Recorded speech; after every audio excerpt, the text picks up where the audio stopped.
Alors c'est une question très, très vaste, très ouverte. Je dois dire que moi, en écrivant, je ne sais jamais ce que je vais écrire. Je descends dans la cave, pour filer une métaphore lorraine, une descend dans la mine, de charbon aussi, mais dans la mine, et je remonte des choses, je ne sais pas trop ce que je remonte. J'écris mes livres, il n'y a pas beaucoup d'histoires, il n'y a pas beaucoup de narration, j'écris plutôt par fragments, ce sont des fragments qui me viennent, ce sont des ambiances, des scènes, et après je tisse ensemble. Donc ma conception de la création littéraire, vous voyez, c'est un petit peu artisanal. C'est surtout, je me branche dans un endroit de mon être qui est, que certains appellent l'inconscient, et je crois que c'est comme ça qu'il faut l'appeler. Et de là, hop, je branche mes petites antennes là-dessus. C'est un endroit un peu difficile à trouver, hein, la cave, la mine, l'inconscient, c'est pas, ça se révèle pas à vous si facilement. Et quand ça accepte de se révéler un petit peu à vous, là c'est super, on y va. Et là il y a une matière formidable et c'est là que je vais et que je tente d'aller pour trouver la matière de mes livres. Elle sort de là. C'est pour ça que j'écris souvent sur mon lit. J'écris pas à ma table, à mon bureau. J'écris pas assise, enfin si, assise quand même, pas couchée, mais assise dans mon lit, parce que j'ai l'impression que c'est plus propice à l'affleurement de l'inconscient.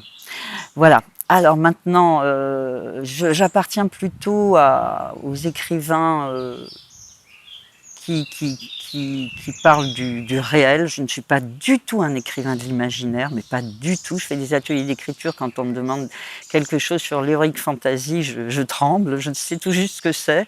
Les petits êtres de la forêt, c'est pas du tout mon truc. J'aime la vie, j'aime les gens dans leur matérialité, dans leur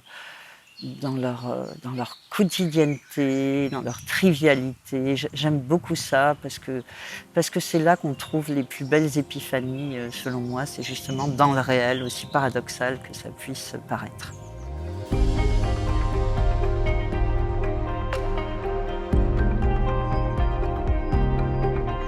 Un auteur, un auteur, c'est quelque chose qui a à dire, quelque chose qui a quelqu'un qui a quelque chose à dire. C'est un, c'est une définition basique.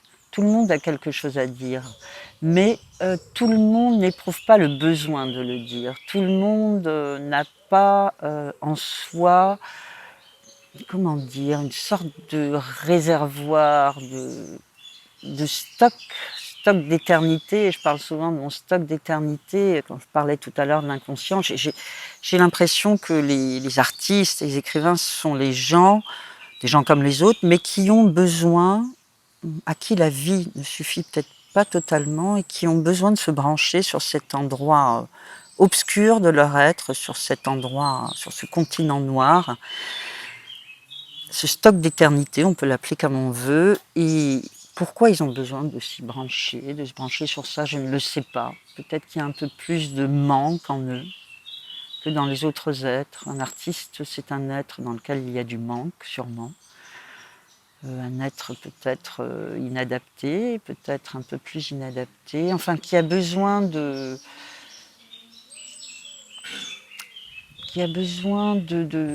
pas de témoigner, je trouve pas le verbe, qui a besoin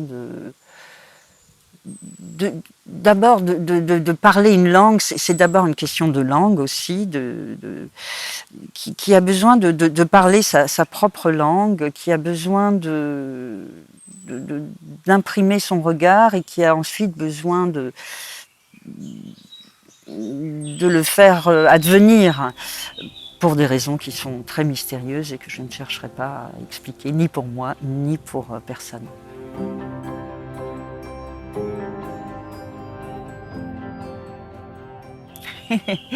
Alors, écoutez, c'est très simple pour moi.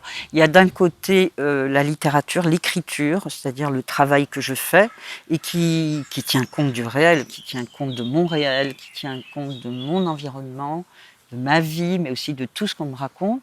Et il y a le milieu littéraire de l'autre, le marché, Et j'avoue que de moins en moins, je suis de plus en plus lucide sur le fait que ces deux mondes, chez moi du moins, se rencontrent assez rarement. Quand j'écris, je ne cherche pas à savoir si ça va marcher. Je fais mon petit truc, je pars de la maison de ma grand-mère, de la cour de la ferme de ma grand-mère, je parle de cette matière pauvre, humble, et ensuite ça devient un livre. Et après, comment le marché du livre va le recevoir, je suis même toujours étonnée que j'ai quand même une petite audience, un petit public, parce qu'encore une fois, je ne raconte pas d'histoire, je travaille par fragments, par scènes. Euh, je suis toujours étonnée que ça intéresse les autres. Mais il y a une phrase de Henry James qui dit ce qui t'intéresse toi va aussi intéresser les autres. Et ça, je m'en sers beaucoup parce que je me dis, tiens, pourquoi ce truc-là m'intéresse? Mais je me dis, c'est pas grave, ça m'intéresse moi. Donc, il y a fort à parier que ça intéresse quand même aussi finalement les autres. Mais je suis étonnée que ça intéresse les autres.